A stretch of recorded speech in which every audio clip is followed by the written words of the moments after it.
भगवते वासुदेवाय। ओम नमो भगवते वासुदेवाय।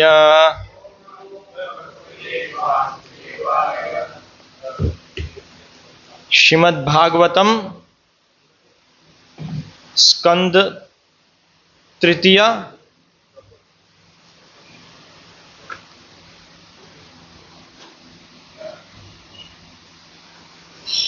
अध्याय कयो अध्याय 11 श्लोक 60 37 गुजराती हिंदी हिंदी में।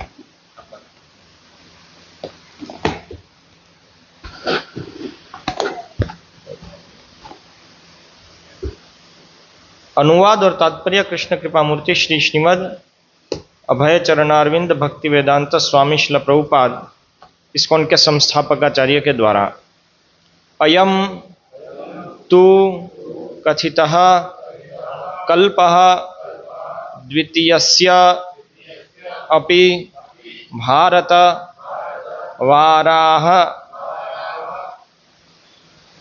वाराह इति विख्यातः यत्र आसीत् शूकरः हरिः अयं तु कथितः कल्पो द्वितीयस्यापि भारत वाराह इति विख्यातो यत्रासीत् शूकरो हरिः अयं तु कथितः कल्पः द्वितीयस्यापि भारत वाराह इति विख्यातो यत्रासीत् शूकरो हरिः अयं तु कथितः कल्पो द्वितीयस्यापि भारत वाराह इति विख्यातो यत्रासीत् शूकरो हरिः।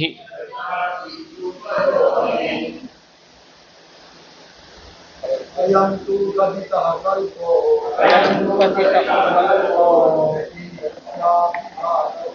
द्वितीयस्यापि भारत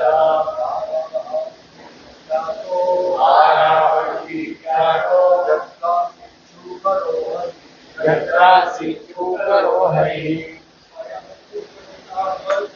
अयं तु कथितः कल्पो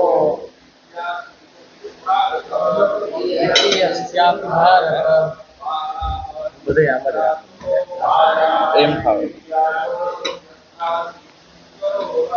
यत्रासीत् शूकरो हरिः अयं तु कथितः कल्पो द्वितीयस्यापि भारत वाराह इति विख्यातो। यह तु लेकिन कथितः प्रसिद्ध कल्पः चालू कल्प द्वितीयस्य प्रार्ध का अपि निश्चय ही भारत हे भरतवंशी वाराह इति इस प्रकार विख्यातः प्रसिद्ध है यत्र जिसमें आसीत प्रकट हुए शूकरः शूकर का रूप हरिहि भगवान। हे भरतवंशी ब्रह्मा के जीवन के द्वितीयार्ध में प्रथम कल्प वाराह कल्प भी कहलाता है क्योंकि उस कल्प में भगवान शूकर अवतार के रूप में प्रकट हुए। तात्पर्य ब्राह्म, पाद्म तथा वाराह कल्प नामक विभिन्न कल्प अभिज्ञ व्यक्ति को कुछ चक्कर में डालने वाले लगते हैं। क्या दिया है, किसको चक्कर में डालने वाले? तो अंग्रेजी में क्या दिया? अंग्रेजी में क्या दिया है?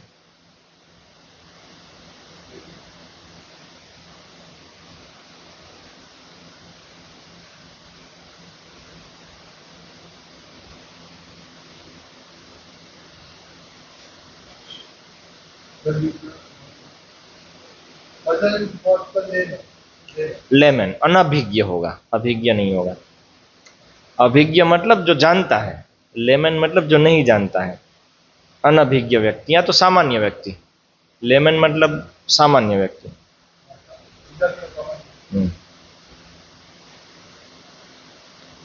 कुछ ऐसे विद्वान हैं जो इन कल्पों को एक ही मानते हैं। श्रील विश्वनाथ चक्रवर्ती के अनुसार ब्राह्म कल्प प्रथमार्ध के प्रारंभ में पाद्म कल्प जैसा प्रतीत होता है, किंतु हम तो मूल पाठ का पालन कर सकते हैं और यह समझ सकते हैं कि वर्तमान कल्प ब्रह्मा की आयु की अवधि के द्वितीयार्ध में है। इंग्लिश में क्या है?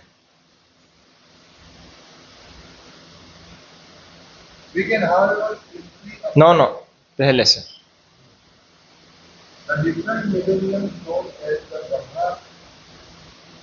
ब्राह्म,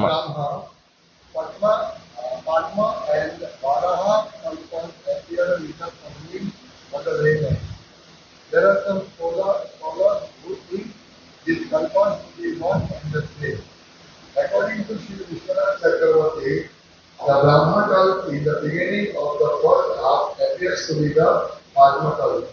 We can, however, simply abide by the text and understand that the present millennium is in the second half of the duration of the life of the Maha. अनुवाद में थोड़ी गलती है। प्रथमार्थ के प्रारंभ में पाद्मकल्प जैसा प्रतीत होता है। वहां पे इंग्लिश में जो है उसके अनुसार पाद्मकल्प है ऐसा प्रतीत होता है, यह आएगा। सही है, वापस बोलिए अंग्रेजी में।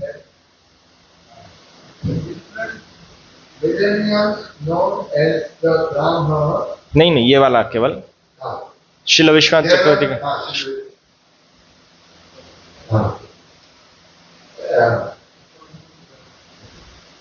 According to Srila Vishwanath Chakravarti, the Brahma Kalp in the beginning of the first half appears to be the Padma Kalpa. Appears to be the Padma Kalpa, not appears to be like Padma Kalpa. तो मतलब श्रील विश्वनाथ चक्रवर्ती ठाकुर के अनुसार प्रथम आर्ध के प्रारंभ में ब्राह्म कल्प, प्रथम आर्ध के प्रारंभ में जो पाद्म कल्प है वह है, ऐसा लगता है।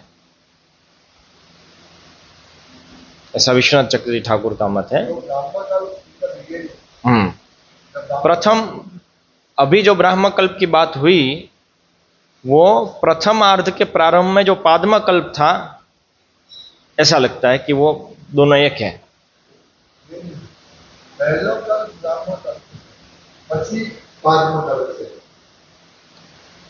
वापस पढ़िए इंग्लिश में। विश्वनाथ चक्रवर्ती, according to Srila Vishwanath Chakravarti, the Brahma Kalp in the beginning of the first half appeared.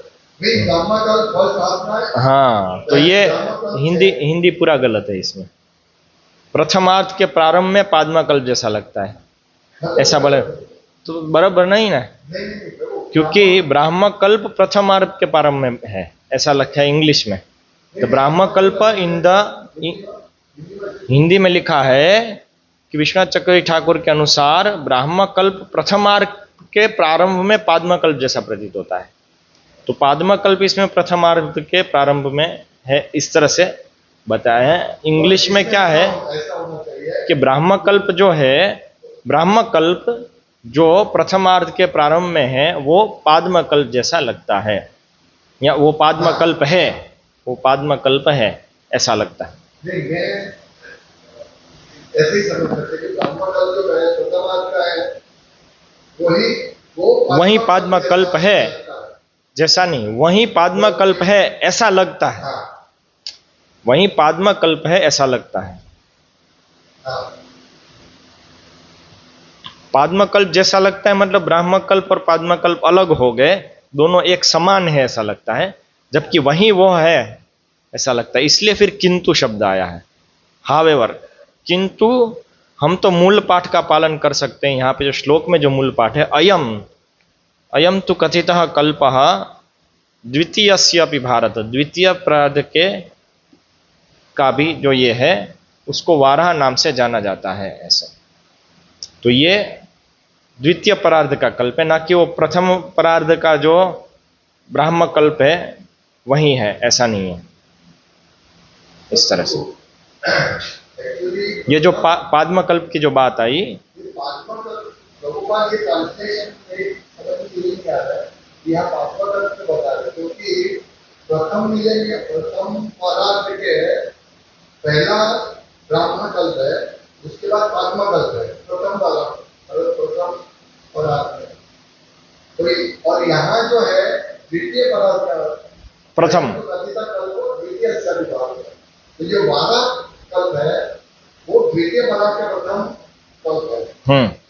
तो यहाँ प्रभुपाद आगे का श्लोक का रहता है, तो वो मूल श्लोक भी आगे का श्लोक दे रहे हैं। अयम तु कथितः, अयम मतलब ये जो पीछे के श्लोक में बताया वो क्या है, पाद्मम अभिचक्षते तस्यैव च अन्ते कल्पो अभूत् यम पाद्मम अभिचक्षते यद हरेर नाभि सरसः आसीत लोक सरोरुहम। प्रथम ब्राह्म कल्प के बाद का कल्प पाद्म कल्प कहलाता है, क्योंकि उस काल में विश्वरूप कमल का फूल भगवान हरि की नाभि रूपी जलाशय से प्रकट हुआ। अयम तु, हाँ यहाँ पे अयम पिछले श्लोक से नहीं है, यहाँ पे अयम है अभी जो कल्प है उसको कह रहे हैं। अयम तु कथितः कल्प, या अयम उसको भी लग सकता है। कल्पः द्वितीयस्यपि भारत, हाँ ऐसा है। अयम पाद्म, पाद्म जो नाम है, प्रथमार्ध का प्रथम कल्प ब्राह्म कल्प, दूसरा कल्प पाद्म कल्प। ये जो पाद्म नाम है वो द्वितीय परार्ध के भी प्रथम कल्प को बोला जाता है, ऐसा ये श्लोक कह रहा है। अयम मतलब पाद्म संज्ञक, जो पाद्म है वह अपि उपयोग हुआ है ना, दूसरे परार्ध में भी ऐसा नाम वाला एक कल्प है। पॉइंट यह है कि जिसमें वराह भगवान आते हैं, इसलिए उसको वाराह कल्प भी कहते हैं। इस तरह से इसका अर्थ है। वर्णन चल रहा है प्रथम परार्ध के पहला कल्प दूसरा कल्प, लेकिन दूसरे कल्प का जो नाम है वो द्वितीय परार्ध के पहले कल्प का भी नाम है। इसलिए बोला कि ये जो नाम वाला कल्प है, दूसरे प्रथम परार्ध के दूसरे कल्प का जो नाम है जिसको पाद्म कहते हैं, उसी नाम वाला द्वितीय परार्ध के भी प्रथम कल्प का नाम है, जिसमें वराह देव आते हैं, इसलिए उसका वाराह कल्प नाम दिया जाता है। समझ रहे हैं?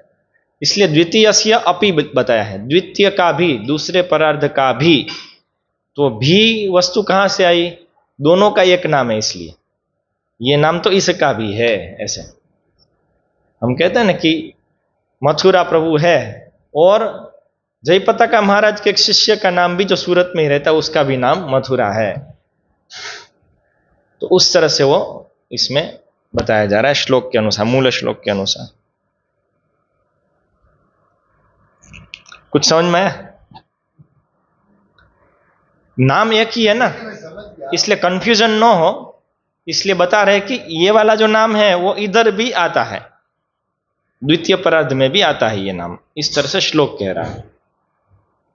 अयम जो है, अयम मतलब यह क्या? ये पद्म नाम, पाद्म नाम जो है वो द्वितीयस्य अपि, दूसरे परार्ध में भी नाम है। फिर तात्पर्य में है ना, हम तो मूल को पकड़ के रख सकते हैं। इस तरह से ये द्वितीय परार्ध का प्रथम कल्प की बात हो रही है। ऐसे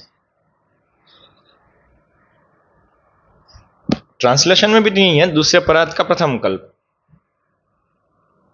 हे भरतवंशी, ब्रह्मा के जीवन के द्वितीयार्ध में प्रथम कल्प वाराह कल्प भी कहलाता है, क्योंकि उस कल्प में भगवान शुकर अवतार रूप से प्रकट होते हैं।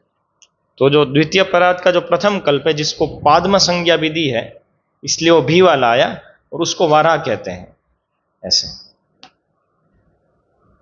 क्योंकि उसमें शुकर के रूप में वराह भगवान आते हैं। तो इसलिए बात तो वही है, द्वितीय परार्थ का प्रथम कल्प जो है उसको, वो यहाँ पे उस कल्प की बात हो रही है ये श्लोक में, और द्वितीयस्य अपि कह करके वो पिछले वाला पाद्म कल्प से जोड़ा, इसलिए पॉइंट यहाँ पे आ रहा है। अन्यथा तो श्लोक के अनुवाद में ये पॉइंट आना ही नहीं चाहिए, पाद्म और इसके कनेक्शन का। सही, तो कनेक्शन का पॉइंट आ रहा है, इसलिए वो अयम पाद्म नाम से जुड़ा हुआ है, न कि पाद्म कल्प से, क्योंकि वो नाम का कल्प इधर भी आ रहा है, इसलिए उसको स्पष्ट कर रहे हैं ये श्लोक से भागवतम में।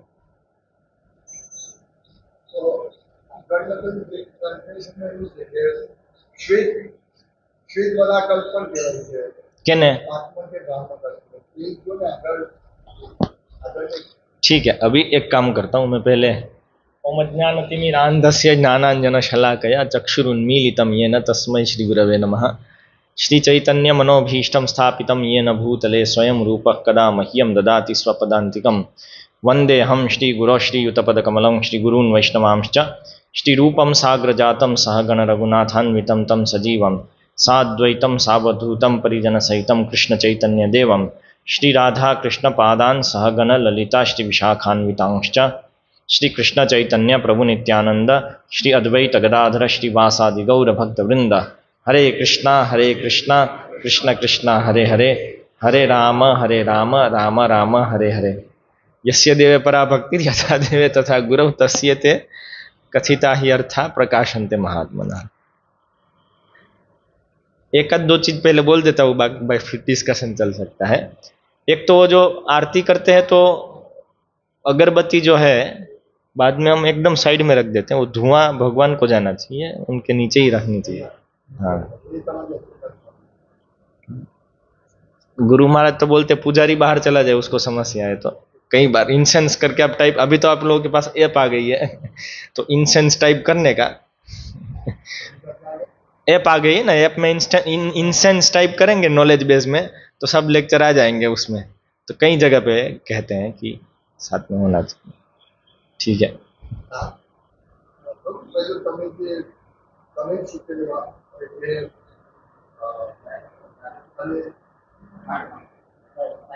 माइक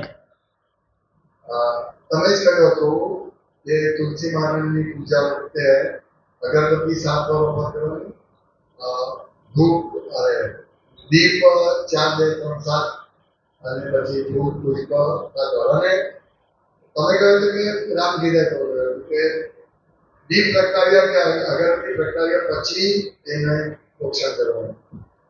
अच्छा, तो हम कदाच करतो ऐसे खोटू होई सके नहीं, પછી અમે મંગા પ્યા તો ત્યાં પણ તમે જે જાતે કર્યું એ રીતે કરતા, અમે આ વ્યક્તિ પહેલા અમે રીતે જ કરતા, પછી આજે પ્રેક્ટિસ કરતી। તમે ત્યાં કર્યું ત્યાં આપણને રામગીરાનું પૂછ્યું તો એમને કહ્યું કે આજે જ કરવાનું, જે કરતા ને પછી કરવાનું, પ્રગટાવ્યા પછી પ્રોક્ષણ કરવાનું। હા, પ્રોક્ષણ કરવાનું।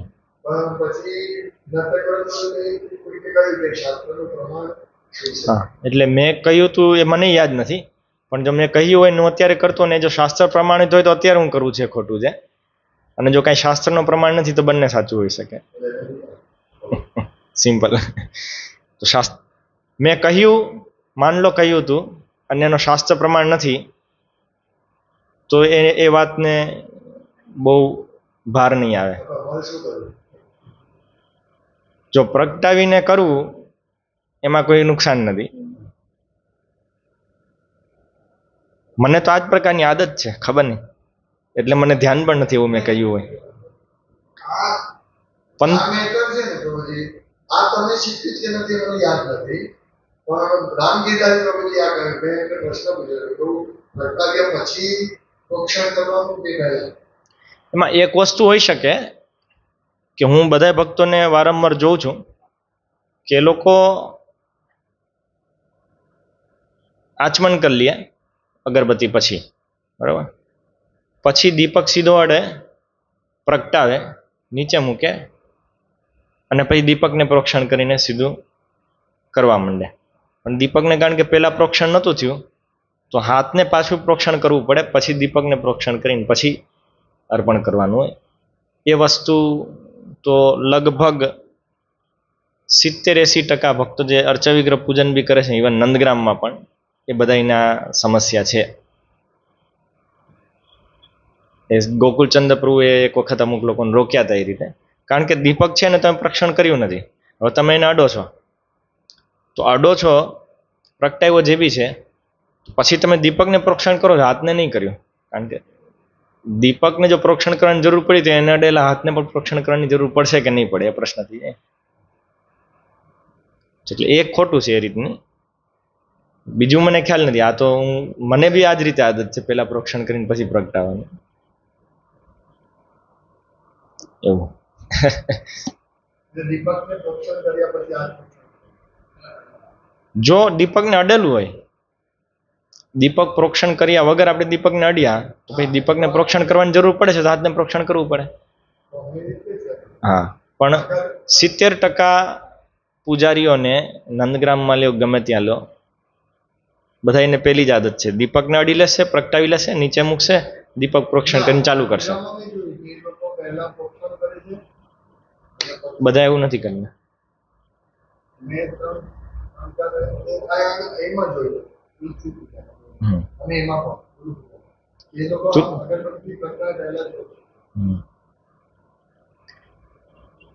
વધારે પડતા નથી કરતા પૂજારી જે બી છે. ચાલો આપણે, હા, જો દીપકને અડ્યા વગર પ્રોક્ષણ કરીએ તો પછી હાથ પ્રોક્ષણ કરો આપણે.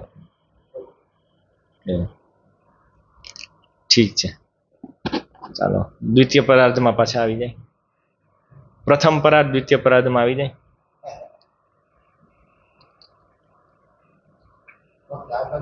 અને આમાં છે ને મથુરા પ્રભુ ટીકા કાઢી રાખો ને, ટીકાઓનો ગ્રંથ હશે શ્રીમદ ભાગવતમ કોમેન્ટ્રીસ,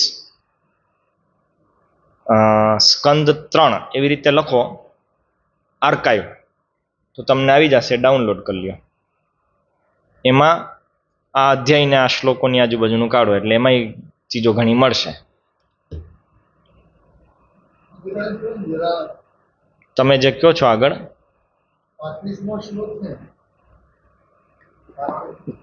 થોડુંક પાછળથી જાય આપણે. એવમ વિધૈ અહોરાત્રૈ કાલગત્યોપલક્ષિતૈ, કાલગતિ ઉપલક્ષિતૈ હોના છે, કાલગત્યા ઉપલક્ષિતૈ. હા, આની અંદર તૃતીય સ્કંદ હશે, તમે ખાલી ભાગવતમ કોમેન્ટ્રીસ ક્રિટિકલ નહીં. અહીંયા છે ને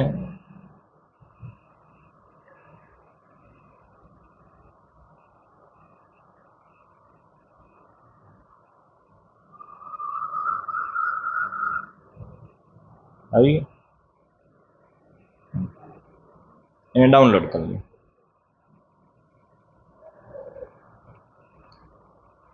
કાલગત્યોપલક્ષિતૈ અપક્ષિતમ इवस्यापि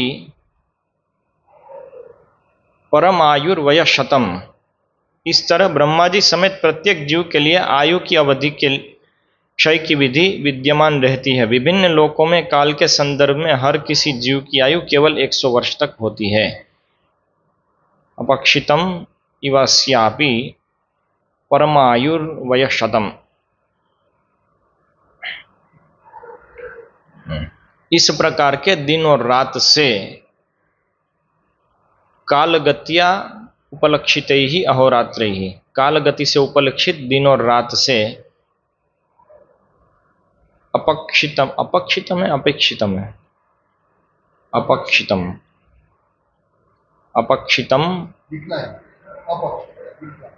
ना घटती हुई, अच्छा घटती हुई डिक्लाइन, अपक्षितम आयु वयः शतम, परमायु वयः शतम. एवं विधि किस प्रकार के अंतः स तस्मिन् सलीलांतस्मिन् हरि योग निद्रामान सूयमान. ठीक है, ये काल की गणना का पिछला भाग, उसमें नहीं घुसते। इसमें एक प्रश्न है कि प्रत्येक जीव लिखा है, does the process of the expression of the duration of life exist for every one of the living beings, including Lord Brahma? One's life endures for only 100 years in terms of the time in the different planet. હવે અહીંયા પૃથ્વી પર મનુષ્ય, પૃથ્વી પર આપણે જોઈએ તો મનુષ્ય, કીડી, મંકોડા, બેક્ટેરિયા એ બધાનું 100 વર્ષનું ગણાય અવધિ. हाँ, एवी ज रीते छे। इसी प्रकार से है कि सबका आयु 100 वर्ष गिन लो, उनकी अपनी अपनी काल की गणना के अनुसार। उस तरह से रिलेटिव यहां पे बताया है। सामान्य रूप से गणना में ये चीज नहीं चलेगी। सामान्य रूप से जब हम गणना करेंगे ज्योतिष इत्यादि की, तो उसमें ये रिलेटिव टाइम की बात नहीं है, तो परसेंटेज की यहाँ पे केवल बात कर रहे हैं।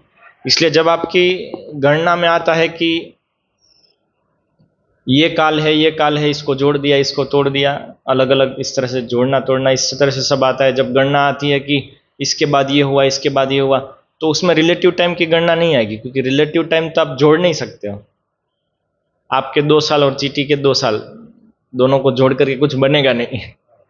तो इसलिए ऐसा जो उपयोग है वो तो कभी कभी कभार कुछ श्लोकों में हो जाता है। सामान्य रूप से समय की गणना में रिलेटिव उपयोग नहीं आता है। वहां पे बताएंगे या तो देवताओं के ये साल है, तो उस तरह से आपको उसको फिर भेद करना पड़ेगा। ऐसे मतलब चींटी का 100 साल होता है, वो हर एक जीव का 100 साल होता है।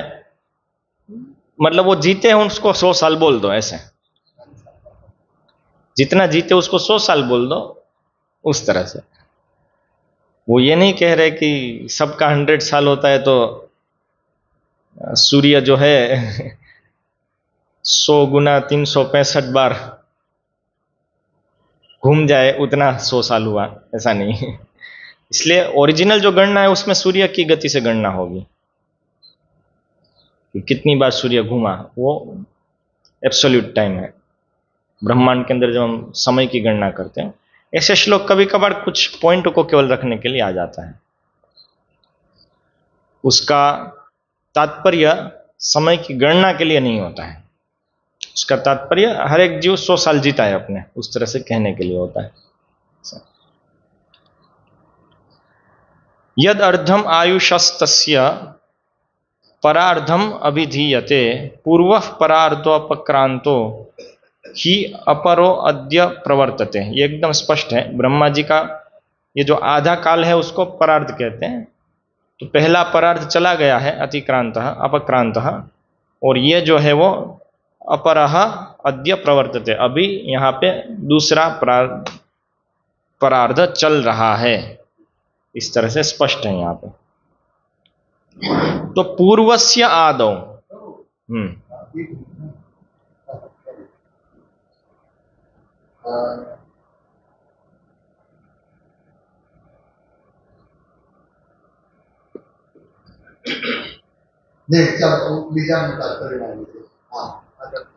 तो अभी क्या कह रहे हैं, पूर्वस्य आदौ, पूर्व परार्ध के शुरुआत में, पूर्वस्य आदौ परार्धस्य, पूर्वस्य परार्धस्य आदौ, पूर्व परार्ध की शुरुआत में ब्राह्मो नाम महान अभूत, ब्राह्म नाम का महान हुआ। अभूत क्या, कल्प, ब्राह्म नाम महान कल्प अभूत, महान कल्प हुआ। यत्र अभवत ब्रह्मा, जिसमें ब्रह्मा उत्पन्न होते हैं। शब्द ब्रह्म इति यम विदुः, शब्द ब्रह्म रूप से जिसको जाना जाता है। अच्छा, शब्द ब्रह्म इति यम विदुः, शब्द ब्रह्म इति वेदों की ध्वनियां, यम जिसको विदुः वे जानते हैं। वेदों का जन्म ब्रह्मा के जन्म के साथ साथ हुआ। भावात्मक ट्रांसलेशन,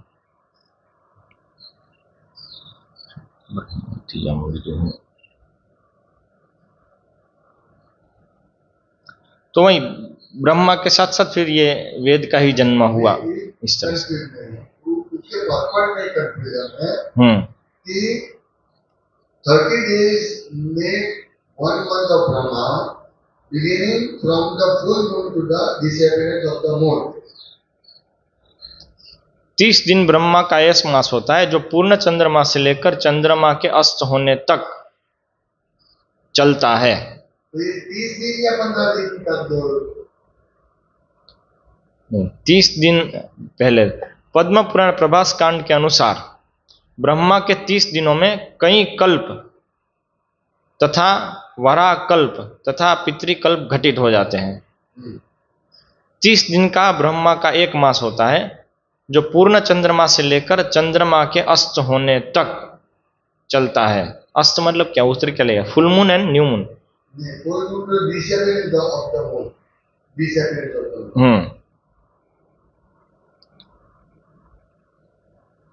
तो 15 दिन हुए। और यहाँ लिखा है त्रुटि है, इसमें त्रुटि है कहीं, या तो एडिटिंग में कुछ त्रुटि आ गई है, ऐसा हो सकता है। तो ये जो अपनी गिनती है उसके हिसाब से पता लगे कि चंद्र का भ्रमण हुआ 15 दिन और फुल मून है। यहाँ पे उपलक्षण के रूप में उपयोग हुआ है, ऐसा नहीं है कि तो फिर हमारे 30 दिन और ब्रह्मा जी के 30 दिन एक ही हो गए, क्योंकि हमारे 30 दिन भी दो पक्ष में हो जाते हैं। सही नहीं तो ब्रह्मलोक में भी जो सूर्य चंद्र, ऐसा नहीं है। यहाँ पे उपलक्षण के रूप में उपयोग हुआ है कि भाई 30 दिन का महीना होता है, जैसे हमारा 30 दिन चंद्र के ऐसे होने से होता है, उस तरह से उपलक्षण के रूप में पक्ष, दो पक्ष के रूप में दिया है। न कि ब्रह्मा जी के वहां पे चंद्र और सूर्य अलग है और अलग प्रकार से घूमते हैं, इसलिए वो वहां का भी ब्रह्मा जी को भी चंद्र इस तरह से दिखता होगा, ऐसा हम नहीं कह सकते हैं। क्यों नहीं कह सकते हैं? क्यों उपलक्षण की तरह इसको लेना चाहिए? क्योंकि यदि हम ऐसा कहते हैं तो हमको कल्पना करनी होगी, बहुत सारी कल्पनाएं करनी, बहुत सारे अनुमान करने पड़ेंगे। एक अनुमान कि इस ब्रह्मांड में अलग सूर्य और अलग चंद्र ब्रह्मा जी के लोक के पास है, जिसका कोई शास्त्र वर्णन नहीं है। ये दो बड़े बड़े कम से कम क्या बोले, स्पेक्यूलेशन या तो कल्पना करनी पड़ी, और वो भी इसी प्रकार से घूमते जैसे यहाँ पे घूमते हैं, और वहां पे भी इसी प्रकार से वो होता है। सूर्य और चंद्र के अलग अलग कलाएं उस प्रकार से दिखती है, और उस कलाओं का मान अलग है क्योंकि वो अलग स्पीड से घूमते हैं। और वहां पे भी फिर एक राहु रखना पड़ेगा, क्योंकि फिर चंद्र ग्रहण सूर्य ग्रहण भी वहां पे फिर अलग से होगा ना। तो इसलिए इतनी सारी कल्पना करने की जगह ये चीज समझना सरल है कि यहाँ पे प्रभुपाद ये कह रहे हैं कि वो जो 30 दिन की बात कही कि जिसका एक मास होता है, तो हमको जिसका अनुभव है 30 दिन में जो मास होता है चंद्र का, तो उसी को उपलक्षण रूप में दे रहे हैं। उपलक्षण रूप में मतलब उसको लक्षित कर रहे हैं कि जैसे ये है तो उस प्रकार से गिन लो, भाई ऐसे जैसे होता है उस प्रकार से गिन लो। इस तरह से हमको केवल समझाने के लिए वो बोल रहे हैं, ना कि उधर सूर्य और चंद्र अलग से है ऐसा बोल रहे हैं। तो हम कहते हैं कि सूर्य चंद्र अलग है, तो फिर इसका मतलब ये हुआ कि वहां जो सूर्योदय और सूर्यास्त नहीं होगा, या किसी और तरह से गिनती हो सकती है उधर ब्रह्मलोक में। समय की गिनती, समय की गिनती पूरे ब्रह्मांड में होती है सूर्य के घूमने से, इसलिए मुहूर्त भी उसी प्रकार से है। सूर्य का पूरा एक चक्कर लगे, उसको 30 भाग में डिवाइड करो तो एक भाग आपका 12 डिग्री का हुआ, वो एक मुहूर्तात्मक समय है। समय सूर्य की चक्कर के गणना से ही पूरा होता है। उसी मुहूर्त, ये जो पीछे जो पूरा समय का टेबल आया, उसी गणना, ये एब्सोल्यूट समय की गणना है। अभी यहां पे जो बताया कि ब्रह्मा जी 100 साल जीते हैं, ऐसे ही चींटी भी 100 साल जीती है, ऐसे मनुष्य भी 100 साल जीता है। तो उसको आधार लेकर के अभी बता रहे कि भाई वो 100 साल में एक दिन ब्रह्मा जी का, ऐसे 2 दिन, ऐसे एक मास होता है, ऐसे ये होता है। उस तरह से रिलेटिव करके यहां पे वो चीज समझा रहे हैं, इसलिए उसको उसके साथ मिक्स नहीं करना है, नहीं तो गड़बड़ हो जाएगी। ब्रह्मा जी के वहां पे दिन कैसे होता होगा, तो वहां पे सूर्य कम गति में घूमता होगा या तो नहीं होगा, सूर्य नहीं होगा तो दिन की गणना कैसे होगी, वहां पे रात की गणना कैसे होगी। वो जो सब वस्तु है उसको हम फिर गड़बड़ कर जाएंगे। इसलिए यहां पे ये देखना है कि पीछे जो बताया कि सबकी उम्र 100 साल की है, वो यहां पे अभी ब्रह्मा जी के डिवीजन, कल्प के डिवीजन बताने के लिए कि कल्प क्या है, क्योंकि ब्रह्मा जी भी सोते हैं जागते हैं।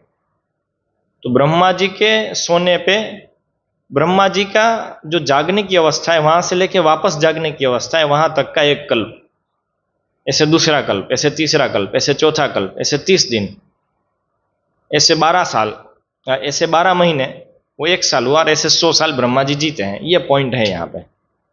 तो कल्प क्या होता है, क्योंकि वो विषय को इंट्रोड्यूस करना है यहां पे। अभी तक बाकी सब समय की गणना आ गई, कल्प को इंट्रोड्यूस करने के लिए, क्योंकि वो बड़ी वस्तु है, इसलिए ये कॉन्सेप्ट यहां पे रख रहे हैं कि ब्रह्मा जी, सब जीव 100 साल गिन लो तो ब्रह्मा जी के भी 100 साल है। तो इसलिए जो भी पूरा दोपहरार्ध का समय टोटल सूर्य के कितने चक्कर होंगे, उस पूरे समय को कन्वर्ट कर दिया ब्रह्मा जी के 100 साल में। मतलब 100 multiplied by 365 days, 100 multiplied by 365 मतलब आपका 36,500। तो 36,500 में विभाग कर दिया उतने टोटल समय का। इसका अर्थ यह नहीं कि 36,500 बार ही सूरज घूमता है पूरे ब्रह्मा के जीवन में, ऐसा अर्थ नहीं उसका। किंतु कल्प क्या है उसको क्योंकि यहां पे भी बताना है, तो वो एक कल्प है, जितनी बार भी सूर्य घूमता है पूरे ब्रह्मांड की अवधि में, उसको 36,000 भाग में यदि करो तो एक भाग है वो एक कल्प है। इस तरह से बता रहे हैं। इसलिए एब्सोल्यूट टाइम में जब आप कन्वर्ट करें तो इस प्रकार से करना होगा कि एक कल्प में सूर्य कितनी बार घूमेगा। तो इसलिए वो बात आती है ना कि एक कल्प का समय कितना है मनुष्य की गणना से। तो मनुष्य के समय की जो गणना है यहां पे, ये पृथ्वी लोक पे, वो सूर्य के घूमने की गणना से है कि सूर्य एक बार पूरा घूम गया तो एक दिन हो गया। तो इसलिए वो गणना से बता रहे हैं फिर कि वो गणना जो है वो ऊपर जाने पे उसको हटाना पड़ा, क्योंकि बड़ा कल्प को बताना है। तो वो तो बड़ा कल्प कैसे बताएंगे, नहीं तो वो ऐसी जरूरत क्यों पड़ी, कोई प्रश्न कर सकता है। इसी से बता दिया तो इतना कंफ्यूजन कर रहे हैं। ऐसी जरूरत इसलिए पड़ी क्योंकि अलग अलग कल्प आ रहे हैं, वो एक एक दिन के मान से हैं। ब्रह्मा जी का उतना भाग है, तो उसमें जो ब्रह्मा जी की दिनचर्या है वो दिन के आधार पर चलती है, वो इतने उसके आधार पर चलती है। ब्रह्मा जी सोते हैं जागते हैं, ब्रह्मा जी अपना कार्य करते हैं। तो आप देखिए ब्रह्मा जी जो है तो भक्त हैं और धर्म पालन करते हैं पूरा। इसलिए सुबह उठते हैं, उठने के बाद स्नान करते हैं, भगवान की पूजा करते हैं। तो जो भगवान की जो पूजा करते हैं तब कृष्ण का आविर्भाव होता है। एक दिन में एक बार आते हैं, मतलब एक दिन में एक बार ब्रह्मा जी पूजा करते हैं, उनको आवाहन करते हैं, उनकी पूजा करते हैं, उनको वापस भेजते हैं, ऐसे। तो ये सब ब्रह्मा जी के दिन में, जैसे हमारा दिन होता है उसी प्रकार से ब्रह्मा जी की दिनचर्या है। वो दिनचर्या के अनुसार ब्रह्मांड चलता है, उसी के अंतर्गत फिर सब लोग आते हैं और करते हैं। तो इसलिए क्योंकि अभी ब्रह्मा जी की बात चल रही है तो उस चीज को दिखाने के लिए वो उनके दिन का भी, ब्रह्मा जी के दिन का वर्णन करना पड़ेगा ऐसे। तो इसलिए वो समय की गणना को रिलेटिव करके ब्रह्मा जी के दिन के साथ तुलना की, क्योंकि उसकी आवश्यकता रहेगी। ऐसा स्पष्ट हुआ थोड़ा? स्पष्ट हो गया कैसे करना। तो अभी यहाँ पे जो बताए हैं ब्रह्मलोक में किस प्रकार से, वो हम समझ गए। दिन रात किस प्रकार से होगा ब्रह्मलोक में, तो वो आवश्यक नहीं है कि सूर्य एक बार घूमता है तो एक बार दिन रात हो जाए, या सूर्य के घूमने की गणना से दिन रात हो गया, ऐसा जरूरी नहीं है। ऐसा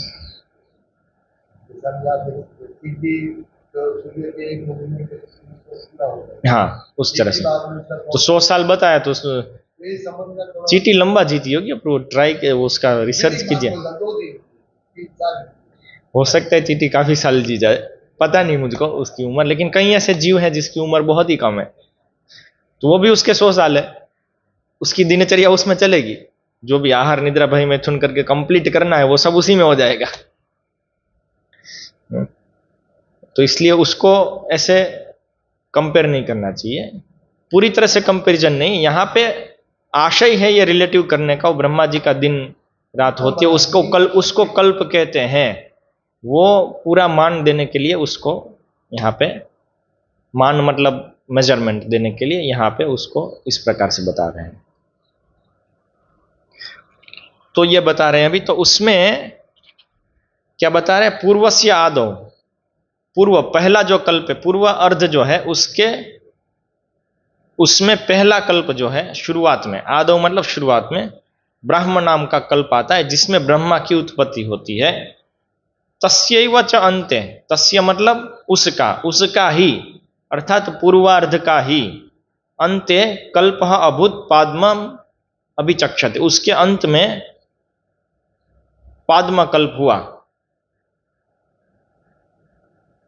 तो यहां पे अनुवाद में लिख रहे हैं प्रथम ब्राह्म कल्प के बाद का कल्प पाद्म कल्प, मतलब दूसरा कल्प कह रहे हैं, किंतु यहां पे जो मूल है उसमें कह रहे हैं तस्यैव च अन्ते कल्पः, उसके अंत में।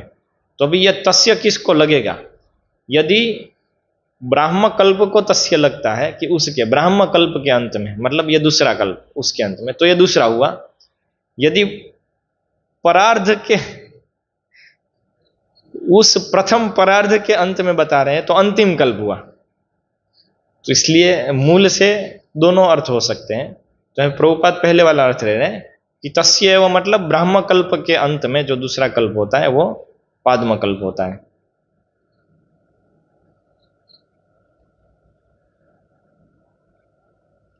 यद हरेर नाभि सरसह आसित लोक सरोरुहम, तो ये अंत वाला क्यों नहीं हो सकता है, दूसरे अर्थ के लिए, दूसरे भाग में वो स्पष्ट होता है, क्योंकि इस कल्प में भगवान की नाभि से सब लोक उत्पन्न हुए। अच्छा,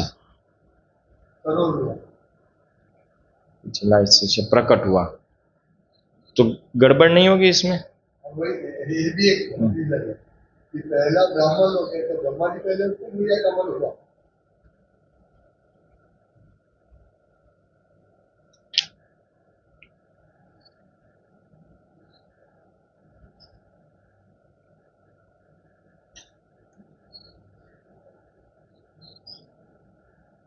इसलिए टीकाओं की आवश्यकता रहेगी। बताओ, ये ऐसे समन्वय करके चलना पड़ता है, अन्यथा ऐसे समन्वय करके समझना पड़ता है, नहीं तो कंफ्यूजन होता है। लोग सोचते टीका में नहीं जाएंगे, हम प्रभुपाद से ही करेंगे, और प्रभुपाद में स्पष्ट नहीं हो रहा है तो फिर वो अपना डालते हैं उसमें, तो गड़बड़ हो जाती है।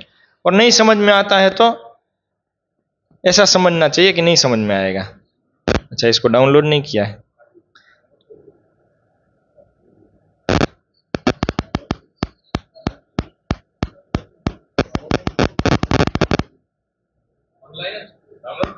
ડાઉનલોડ કરી દેવું જોઈએ, કારણ કે શું છે આમ ફેરવીને એને એવી રીતે જોઈ શકાય।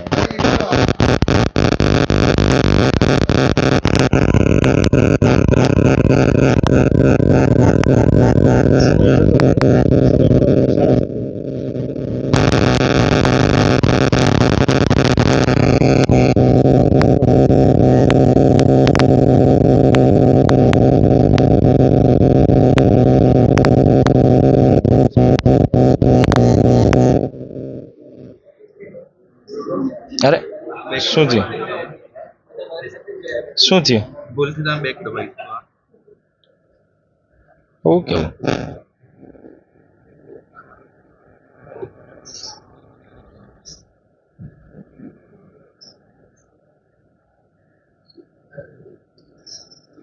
कौन सा है? 37, उसके पहले 37 के पहले सही, 36 तस्यैवन्तः कल्पः,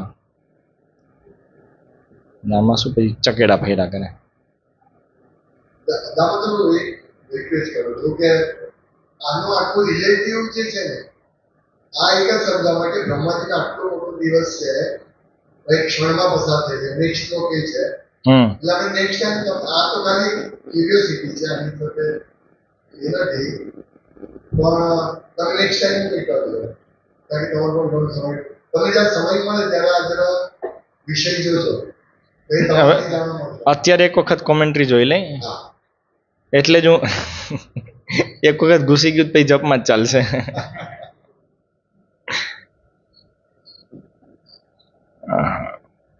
પૂર્વસ્ય પરાર્ધસ્ય આદૌ 34 પૂર્વસ્ય આદૌ પૂર્વસ્ય પરાર્ધસ્ય આદૌ इति त्रिभिः वस्तु कथन मात्रम पश्चात्वे हेतु यदिति वंशीधर बताते हैं.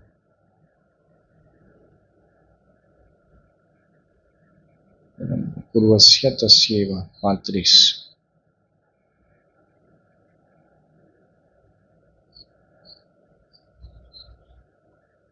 34 तस्यैव ब्राह्मकल्पस्य एव कल्पः पितृकल्पः तस्यैव ब्राह्मकल्पस्य एव तस्य चान्ते कल्पः अभूत् पितृकल्पः अभूत्. कहाँ गए तत्कल्पस्य एव अन्तिमं पितृकल्पम एव पश्चात्वे हेतु यदिति तेन सर्वेषु एव कल्पेषु लोकाकं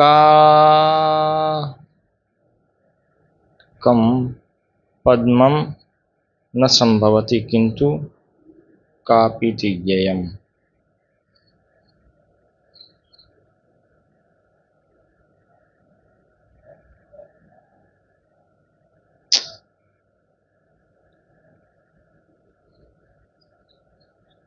पूर्व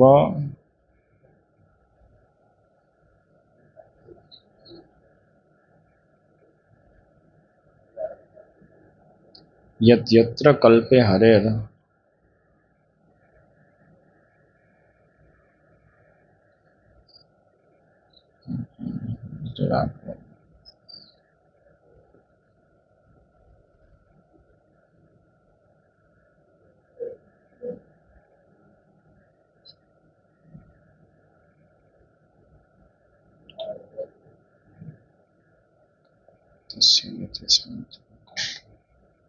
बहुत विस्तार में नहीं.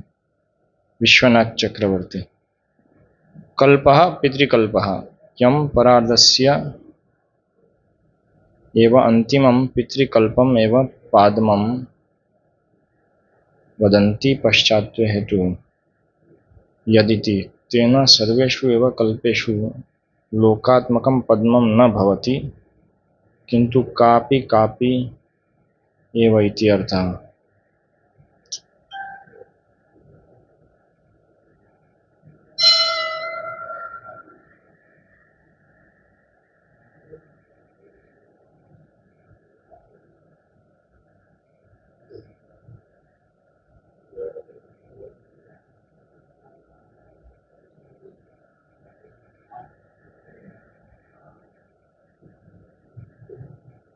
चौंतीस कहेंगे आमा 34 तस्य अंतिम तस्य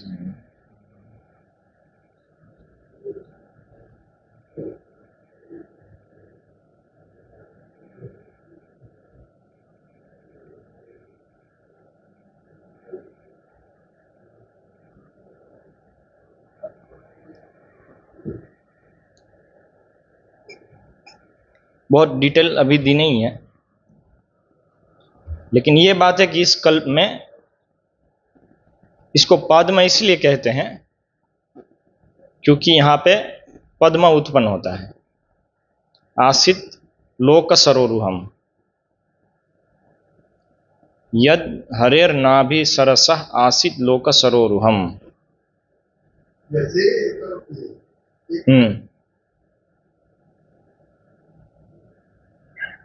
आदमी श्लोक में कंफ्यूजन तो नहीं होगी यम की अधिकम वराइटी विख्यात है ये प्रॉब्लम नहीं તમારે જે આજનું લેક્ચર છે એમાં કોઈ પ્રોબ્લેમ નથી મીન્સ એમાં हाँ કોઈ confusion नहीं त्या वहां पे कंफ्यूजन हुआ था ना, ये अयम किसकी बात हो रही है, तो ये पद्म नामक द्वितीय अर्ध में भी एक कल्प है उस तरह से। अभी एक और अभी बात नहीं करेंगे अभी आपकी लोगों का करने समय मानते तो ये 365 के ब्रह्मा जी का एक वर्ष तो एक दरेक का जुदा जुदा नाम ना हुआ कि वो सब अलग अलग नाम में होंगे ऐसा लगता है, जब तक ऐसा प्राप्त नहीं होता है कि हर 30 दिन में कल्प के नाम रिपीट होते हैं, तब तक हमको अलग अलग लेके चलना चाहिए, क्योंकि अलग अलग लेके चलना वो रिपीट होना उसमें इन्वॉल्व हो जाता है। जैसे यहाँ पे बताया कि पाद्म कल्प है, वो इस वाले का भी नाम है, तो ये बताने की तब जरूरत पड़ती है जब कुछ कुछ शायद रिपीट होता है लेकिन रिपीटिंग की पैटर्न नहीं है, तभी बताने की जरूरत पड़ेगी ना। सचिन यहाँ पे है, सूरत का भी सचिन है और कहीं और भी सचिन यदि होगा तो बताएंगे यहाँ पे भी सचिन है, लेकिन ऐसा नहीं कोई पैटर्न है कि इतने किलोमीटर बाद एक सचिन गांव होना ही चाहिए, ऐसा पैटर्न नहीं होता है लेकिन होता है ऐसे नहीं, यहाँ पे भी एक सचिन नाम का वो है तो उस तरह से यहाँ पे बता रहे हैं।